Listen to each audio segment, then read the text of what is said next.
কিরে মারিনা, তুই স্কুলে যাবি না? তোর বাবা তো কবে থেকে তোকে বলছে স্কুলে যাবার কথা। তুই শুধু শুধু বাড়িতে বসে থেকে কেন সময় নষ্ট করছিস? আর তাছাড়া তুই তো আগে স্কুলে যাবার জন্য কত বায়না করতিস, কিন্তু এখন আর স্কুলে যেতে চাইনাস কেন? কি হয়েছে তোর? মা, আমি তো স্কুলে যেতে চাই, কিন্তু গরমের ছুটির পর থেকে তো বর্ষা পড়ে গেছে। তুমি কি সেটা চোখে দেখতে পাচ্ছ না? তুমি রোজ রোজ কেন আমাকে স্কুলে যাবার কথা বলো বলো তো? আমার তো একদম ভালো লাগে না। তুমি তো খুব ভালো করেই জানো আমি পড়াশোনা করতে ভালোবাসি আর স্কুলে যেতেও ভালোবাসি, কিন্তু এই বর্ষার কারণে আমি স্কুলে যেতে পারছি না বলে তুমি আমাকে এত কথা শোনাচ্ছ। ও আচ্ছা আচ্ছা, আমি তো ভুলেই গিয়েছিলাম আমরা গ্রামে বাস করি। সত্যি এই গ্রামের রাস্তাঘাটটা যে কবে ঠিক হবে কে জানে। আর গ্রামের কোনো লোকও তো রাস্তাঘাটের ব্যাপারে কোনো কথাই বলতে চায় না। বাচ্চাদের স্কুলে যেতে কত সমস্যা হচ্ছে। এই বর্ষায় বৃষ্টির জল কাদা পার হয়ে বাচ্চারা কিভাবে স্কুলে যাবে সেটা কেউ একবারের জন্য লক্ষ্য করে দেখলো না। এই কারণেই তো আমি স্কুলে যাচ্ছি না। রাস্তাঘাট যদি শুকনো থাকতো তাহলে আমাকে কি বলতে হতো? আর মা, তুমি তো জানো একটু বৃষ্টির জল হলেই আমাদের স্কুল পুরো ডুবে যায়, যেন মনে হয় বন্যা হয়ে গেছে। তাই জন্য স্যার ম্যাডামরা আরো ছুটি দিয়ে দেয়। আর এই কারণে আমি স্কুলে যাচ্ছি না, কারণ স্কুলে যাব আর গিয়ে যদি দেখি জল এসে গেছে সাথে সাথে আমাদের ক্লাসরুমটাও ডুবে যায়, আর তখনই আবারও আমাদের ছুটি দিয়ে দেয়। রিনার মুখে এই কথা শুনি তখন তার মা আর কোনো কিছুই বলে না। সে তার নিজের কাজে ব্যস্ত হয়ে যায়। রিনার বাবা এক ফ্যাক্টরিতে কাজ করে, সেখান থেকে 2-3 দিন ছুটি হলেও সেই 2-3 দিনের টাকা কেটে নিত আর কম টাকা মাইনে দিত। এই কারণে রিনার বাবা ফ্যাক্টরিতে ছুটি করতে চাইতো না, কিন্তু বর্ষার কারণে তারও খুবই অসুবিধা হয়ে পড়েছিল। রাস্তাঘাটে জল জমে যাবার কারণে রিনার বাবা রাকেশ বাবু 2-3 দিন কাজ ছুটি করে দেয়। সেই 2-3 দিন তারা বাড়িতে বসে বসে খুবই মজা আনন্দ করতে থাকে। এইভাবে কিছুদিন কেটে যাবার পর রিনার বাবা কাজে যায়, কিন্তু সেখানে মালিক তাকে অনেক কথা শোনায়। এতদিন হয়ে গেল তুমি কাজে আসোনি, এবারে মাইনে কম দিলে তুমি যেন আমাকে বলো না যে মাইনে কম কেন দিলে। স্যার, আসলে এই বৃষ্টির কারণে আমি আসতে পারছিলাম না। আমার বাড়িটা তো অনেকে দূরে, সেই জন্য আমার মেয়ে আমাকে আসতে দেয়নি। এইভাবেই সেদিন রাকেশ বাবু যেমন করে মালিককে বুঝিয়ে দেয়, আর তারপর থেকে সে আবারও কাজে যেতে শুরু করে। কিন্তু প্রচন্ড বৃষ্টি হওয়ার কারণে এদিকে রিনাদের স্কুল পুরোপুরি ভাবে ডুবে গিয়েছিল। কিন্তু 2-3 দিন আবারও চড়া রোদ্দুর হবার পর বৃষ্টির জল শুকিয়ে গিয়েছিল। বৃষ্টির জল শুকাতে তারা সকল বাচ্চারা স্কুলে যায়, আর স্কুলে গিয়ে একে অপরের সঙ্গে দেখা করে। তারা অনেকই খুশি হয়। রিনা যখন ক্লাসরুমে বসেছিল তখনই তার কাছে প্রিন্সিপাল ম্যাডাম আসে। রিনা, তোমার তো 2 মাসের ফিস জমা দেওয়া হয়নি। তোমার বাবাকে বলবে এবারে যেন ফিস জমা দিয়ে দেয়, না হলে তোমাকে পরীক্ষায় বসতে দেওয়া যাবে না। আচ্ছা ম্যাডাম, ঠিক আছে, আমি বাবাকে বলবো। এই বলে রিনা চুপ করে যায়। তখন প্রিন্সিপাল ম্যাডাম সেখান থেকে চলে যায়। তারপর রিনা বাড়িতে এসে তার বাবাকে স্কুলে ফিস জমা দেবার কথা বলে। আসলে রিনা সে কোনো সরকারি স্কুলে নয়, সে এক প্রাইভেট স্কুলে পড়তো, আর এই কারণেই তাকে মাস গেলে ফিস জমা দিতে হতো। আসলে রিনাদের স্কুলটা খোলামেলা হওয়ার কারণে প্রতিবার বর্ষার সময় তাদের এইরকম অবস্থা হতো। এইভাবেই কিছুদিন কেটে যায়। একদিন রিনা স্কুলে যায়, তখন ম্যাডাম তাকে বলে, এই যে রিনা, প্রিন্সিপাল ম্যাডাম আমাকে বলেছেন তোমাকে আজ থেকে চেয়ার বেঞ্চিতে বসতে দেওয়া হবে না, কারণ তুমি তো স্কুলে ফিস জমা দিতে পারোনি। আগে তোমার বাবাকে ফিস জমা দিতে বলবে, তারপরে স্কুলে চেয়ার বেঞ্চিতে বসবে, ঠিক আছে? ম্যাডামের মুখে এই কথা শুনি তখন রিনা চেয়ার থেকে নেমে মেঝেতে বসে পড়ে।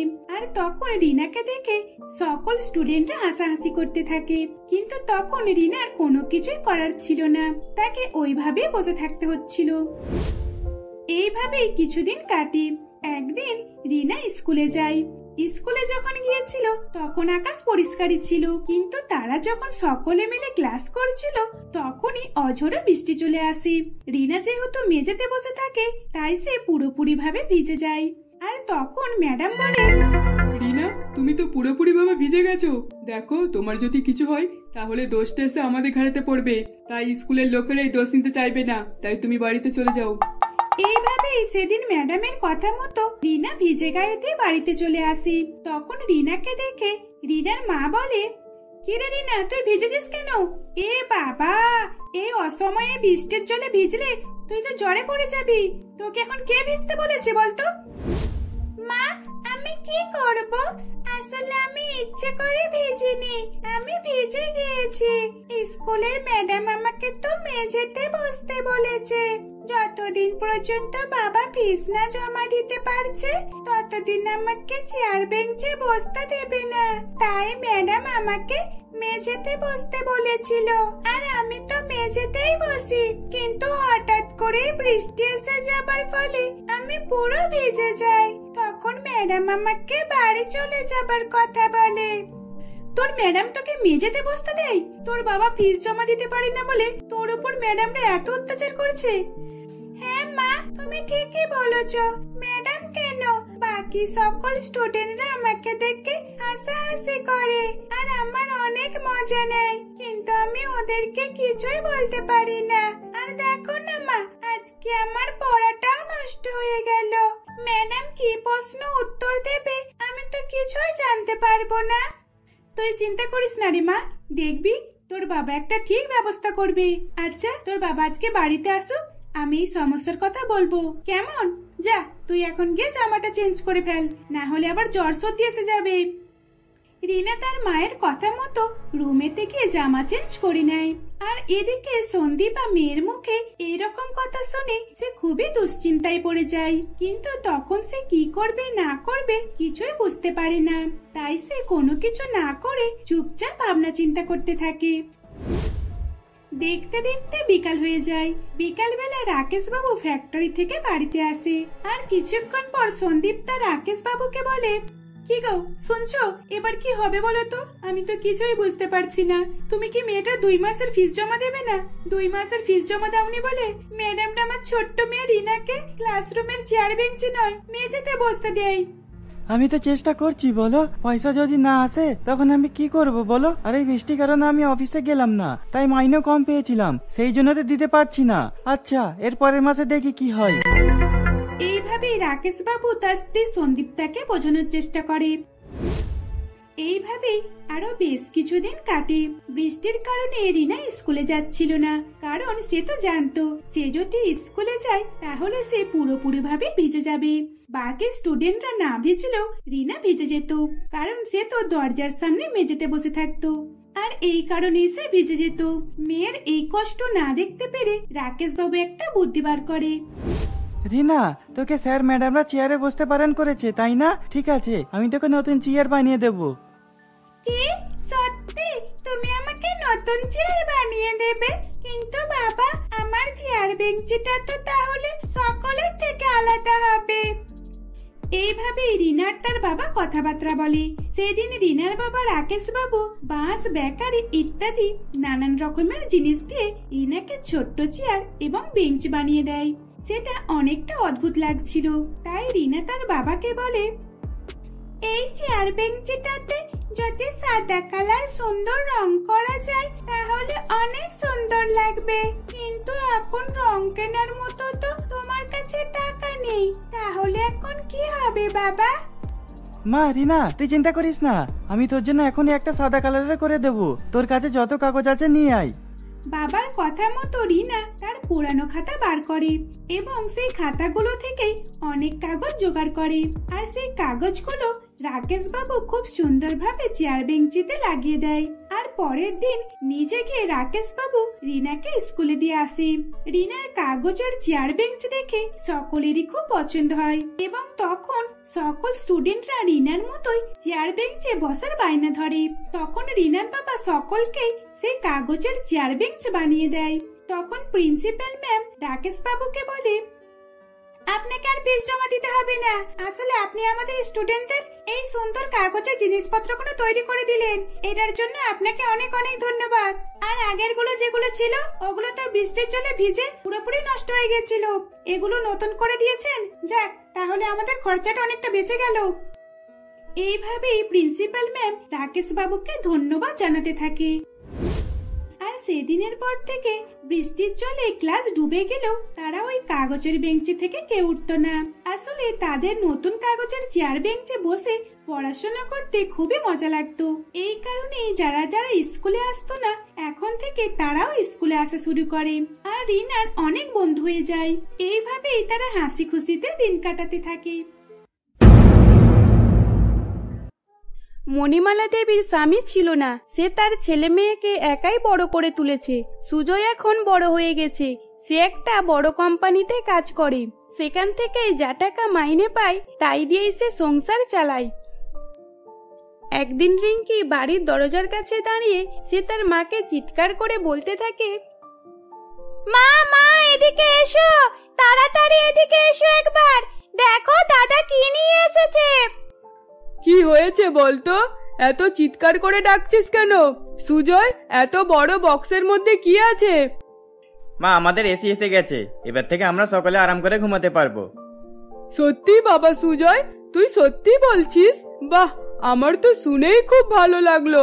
দাঁড়া দাঁড়া, আমি পুজোর থালিটা নিয়ে আসি। মা, এটা এসি, এটা তোমার বৌমা নয় যে তুমি এটাকে পুজো করে বাড়িতে ঢুকাবে। মণিমালা দেবী বাড়ির ভিতরে গিয়ে পুজোর থালিটা সাজিয়ে নিয়ে আসে। মণিমালা দেবী প্রচন্ড খুশি হয়েছিল। সুজয় আর রিঙ্কির খুব গরম হতো, তারা রাত্রেবেলা ঠিকভাবে ঘুমাতেও পারতো না। এখন সুজয় নিজের পয়সাতে এসি নিয়ে এসেছে, সেই দেখে তার পরিবারের সকলে খুব খুশি হয়েছিল। এসিটা রুমের ভিতরে লাগানোর পর সুজয় তার মাকে বলে, মা, এবার ঠিক আছে তো? সত্যি বাবা সুজয়, আমার খুব ভালো লাগছে। আমার তো ঠান্ডা লাগছে, এত ঠান্ডা হাওয়াতে। সুজয়, কত টাকা নিল এসিটা? মা, আম এনেছি, তুমি আমটা কেটে নিয়ে আসো না, সকলে মিলে আম খাওয়াবে। হ্যাঁ মা, যাও না তুমি, আম কেটে নিয়ে এসো। এসির ঠান্ডা হাওয়া খেতে খেতে আম খাওয়ার মজাই আলাদা। আচ্ছা আচ্ছা, ঠিক আছে, তোরা দুইজন বস, আমি এক্ষুনি আম কেটে নিয়ে আসছি। এই বলে মণিমালা দেবী আম কাটতে চলে যায়। সে মনে মনে খুব গর্ববোধ করছিল। মণিমালা দেবীর স্বামী অনেক আগেই মারা গিয়েছিল, তাই সে যতটা পেরেছে তার বাচ্চাদের জন্য সুযোগ সুবিধা করেছে। সে বেশি কিছু করতে পারেনি। কিছুক্ষণ পর মণিমালা দেবী আম কেটে নিয়ে আসে। তারা তিনজনে মিলে এসির হাওয়া খেতে খেতে আম খায়। রাত্রেবেলা রিঙ্কি বলে, ঠান্ডা ঠান্ডা এসির হাওয়াতে আজকে খুব আরাম করে ঘুমাবে। সেটা তো তোর হবে, আমার নয়। আমাকে তো প্রত্যেক মাসে মাসে এসির ইএমআই দিতে হবে। যখন ইএমআই মিটে যাবে তখনই আমার ভালো করে ঘুম হবে। আচ্ছা, এসব কথা এখন বাদ দে। বাবা সুজয়, আমি তোর ফোনে একটা ফটো পাঠিয়েছিলাম, মেয়েটাকে কি তোর পছন্দ হয়েছে? তুই যদি বলিস তাহলে রবিবার দেখতে যাওয়া হবে। মা, রবিবার তো অনেকই দূর, তখন দেখা যাবে ক্ষণে। না না, এবার আর আমি কোনো বাহানা শুনবো না। এবার তো তোকে দেখতে যেতেই হবে। বাড়িতে এসি নিয়ে এসেছিস, এবার বৌমাটাকেও নিয়ে চলে আয়। আমার দ্বারাই আর এই সংসারের কাজ হচ্ছে না। আচ্ছা ঠিক আছে, এখন আরাম করে ঘুমিয়ে পড়ো, রবিবার আসলে যাব, ঠিক আছে? না না, আমি তো রুমে এসির হাওয়াতে একদম ঘুমাতে পারবো না। আমার তো এখনই ঠান্ডা লাগছে। এত ঠান্ডা হাওয়াতে আমি থাকতে পারবো না, আমি বাইরেই ঘুমাবো। তোরা দুইজনে এইখানে ঘুমা। এই বলে মণিমালা দেবী বাইরে শোবার জন্য চলে যায়। রিঙ্কি খাটের উপরে শুয়ে পড়ে এবং সুজয় মেঝেতে শুয়ে পড়ে। কিছুক্ষণের মধ্যেই তাদের এসির ঠান্ডা হাওয়া লাগার কারণে তারা ঘুমিয়ে পড়ে। বেশ কিছুক্ষণ পর হঠাৎ করে রিঙ্কি ঘুম থেকে উঠে তার দাদাকে বলে, দাদা, ও দাদা, ওঠো না, ওঠো একবার। তুই কি আমাকে ঘুমাতে দিবি না? এখন আবার কি হলো তোর? দাদা, এ কেমন এসে নিয়ে এসেছো বলো তো তুমি? আমার তো এখনো গরম লাগছে। হ্যাঁ, তুই ঠিকই বলেছিস, গরম তো আমাকেও একটু একটু লাগছে। দাদা, 20তে না হয় 16তে করে রাখো। দাঁড়া দেখি। উফ, দেখ, এসি টেম্পারেচার তো 26 করা আছে। দাঁড়া, আমি একটু কমিয়ে দিচ্ছি, তখন আর গরম হবে না। সুজয় তার বোনের কথা মতো 16তে সেট করে দেয়। আবারও তারা দুই ভাই বোনে বেশি ঠান্ডা হাওয়া খেতে খেতে কিছুক্ষণের মধ্যেই গভীর ঘুমে চলে যায়। এইরকম ভাবেই দেখতে দেখতে রবিবারে মণিমালা দেবী, সুজয় এবং রিঙ্কি মেয়ে দেখতে যায়। মেয়েকে দেখে মণিমালা দেবী সুজয়কে বলে, সুজয়, কি রে, কেমন লাগলো সঙ্গীতাকে? হ্যাঁ মা, আমার পছন্দ, আমার তো ভালোই লেগেছে। সঙ্গীতাকে দেখে এক নজরে সুজয়ের পছন্দ হয়ে গিয়েছিল। বেশ কিছুদিনের মধ্যেই সুজয় আর সঙ্গীতার বিয়ে হয়ে যায়। বিয়ের পর সঙ্গীতা শ্বশুর বাড়িতে চলে আসে। রাত্রেবেলা রিঙ্কি এসি রুমে যাচ্ছিল, তখনই তার মা তাকে বলে, এই রিঙ্কি, কোথায় যাচ্ছিস তুই? কোথায় আবার, ঘুমাতে যাচ্ছি এসি রুমে। আরে তুই কি পাগলি নাকি? এখন তোর দাদার বিয়ে হয়ে গেছে, এখন এসি রুমে তোর দাদা আর তোর বৌদি ঘুমাবে। কিন্তু মা, আমি তো এসি ছাড়া ঘুমাতে পারি না, আমি এসিতেই ঘুমাবো। চুপ কর, পাগলের মতো কথাবার্তা বলিস না। চল আমার সঙ্গে বাইরে ঘুমাবি, চল। রিঙ্কি তার দাদার বিয়েতে ঠিক যতটা খুশি ছিল, সে এসিতে ঘুমাতে পারবে না বলে ঠিক ততটা মন খারাপ হয়ে গিয়েছিল। এদিকে গরমের কারণে রিঙ্কির অবস্থা খারাপ হয়ে যাচ্ছিল, আর ওদিকে রিঙ্কির বৌদি সঙ্গীতা এসির হাওয়াতে আরাম করে ঘুমাচ্ছিল। রিঙ্কি কিছুই বলতে পারছিল না, তার কিছুই করারও ছিল না। এই রকম ভাবেই প্রত্যেক রাত কাটাতো। একদিন সুজয় তার সুটকেস গুছিয়ে দরজার সামনে দাঁড়িয়েছিল। সেই দেখে রিঙ্কি বলে, দাদা, কোথায় যাচ্ছ তুমি এই সুটকেস গুছিয়ে নিয়ে? আমার অফিস থেকে ট্রেনিং এ পাঠাচ্ছে, আমি ওখানেই থাকবো। রিঙ্কি, তুই তোর বৌদি আর মায়ের খেয়াল রাখবি। হ্যাঁ দাদা, তুমি এই নিয়ে চিন্তা করো না, আমি বৌদির খেয়াল রাখবো। এই বলে সুজয় অফিসে ট্রেনিং এ যাবার জন্য বেরিয়ে পড়ে। সেদিনে রাত্রেবেলা রিঙ্কি তার বিছানাপত্র নিয়ে এসি রুমে আসে এবং তার বৌদিকে বলে, বৌদি, আজকে আমি এসি রুমে তোমার সঙ্গে শোবো। রিঙ্কি খুব খুশি ছিল, কতদিন পর সে আবারও এসি রুমে ঘুমাতে পারবে। সঙ্গীতার মনে মনে খুব রাগ হচ্ছিল, কিন্তু সে তার ননদ রিঙ্কিকে কিছুই বলতে পারছিল না। রাত্রেবেলা যখন দুইজনে ঘুমাচ্ছিল, হঠাৎ করে সঙ্গীতার ঘুম ভেঙে যায়। সঙ্গীতা ঠান্ডায় কাঁপছিল। সঙ্গীতা উঠে দেখে যে তার ননদ রিঙ্কি খুব আরাম করে ঘুমাচ্ছে। সঙ্গীতা এসিতে দেখে যে 16তে টেম্পারেচার সেট করা রয়েছে। সেই দেখে সঙ্গীতা মনে মনে বলে, উফ, কেউ আবার এত বেশি টেম্পারেচার করে, এ তো মনে হচ্ছে আমাকে বরফে জমিয়ে দেবে। এই বলে সঙ্গীতা এসির টেম্পারেচার 25-এ সেট করে দেয়। তারপর সঙ্গীতা ঘুমিয়ে পড়ে। 15 মিনিট পর যখন রিঙ্কির গরমে ঘুম ভেঙে যায়, তখন সে এসির টেম্পারেচার 16তে করে দেয়। কিছুক্ষণ পর আবার যখন সঙ্গীতা ঠান্ডা লাগে, তখন সে আবারও উঠে 25-এ করে দেয়। তারা ননদ বৌদি মিলে কেউ জোরে আর কেউ আস্তে করে দিচ্ছিল। এই দেখে সঙ্গীতার আগেতে রাত্রেবেলায় রিঙ্কিকে তুলে বলে, রিঙ্কি, তুমি এইরকম বারবার এসির টেম্পারেচার কম করে দিচ্ছ কেন? এত কম টেম্পারেচারে শোয়া আমার অভ্যাস নেই, আমাকে ঠান্ডা লাগছে। বৌদি, আমাকে ঠান্ডা লাগছে না, আমার তো গরম হচ্ছে। তোমার যদি এত ঠান্ডা লাগে তাহলে তুমি মায়ের কাছে চলে যাও, বাইরে ঘুমাও। সঙ্গীত আর রিঙ্কির গলার আওয়াজ শুনে সেখানে মণিমালা দেবী চলে এসে বলে, কি হয়েছেটা কি? রিঙ্কি, রাত্রেবেলায় শুরু হয়ে গেছিস? কি হয়েছে বল আমাকে। মা দেখুন না, রিঙ্কি আমাকে এই রুম থেকে বাইরে চলে যাবার কথা বলছে। আমার খুব ঠান্ডা লাগছে, আমি এত বেশি টেম্পারেচারে ঘুমাতে পারছি না। আমি যতবারই বেশি করে দিচ্ছি ততবারই রিঙ্কি কম করে দিচ্ছে। না না মা, বৌদি মিথ্যে কথা বলছে। আমি তো শুধু এটা বললাম যে যদি এতই ঠান্ডা লাগে তাহলে তুমি মায়ের কাছে ঘুমাতে চলে যাও। এত বেশি টেম্পারেচারে আমি থাকতে পারবো না, আমার গরম হবে। রিঙ্কি এবং সঙ্গীতার কথা শুনে মণিমালা দেবী বুঝতে পারলো যে তারা দুই ননদ বৌদিতে রুম নিয়ে ঝগড়া করছে না, তারা তো এসি নিয়ে ঝগড়া করছে। সকাল হতে না হতেই মণিমালা দেবী সুজয়কে ফোন করে সব ঘটনা শোনায়। তখন সুজয়েরও কিছু করার ছিল না। এই রকম ভাবে রোজের রোজ রিঙ্কি এবং সঙ্গীতার মধ্যে ঝগড়া ঝামেলা লেগেই থাকতো, শুধুমাত্র এসির কারণে। প্রায় 1 মাস পর যখন সুজয় বাড়ি ফিরে আসে, তখন সে আরেকটা এসি কিনে নিয়ে আসে তার বোনের জন্য। সেই দেখে সবাই খুব খুশি হয়ে যায়। তারা ননদ বৌদির মধ্যে আর কোনো রকমই এসি নিয়ে ঝগড়া ঝামেলা হতো না। এই রকম ভাবে তারা সুখে শান্তিতে দিন কাটাতে লাগলো।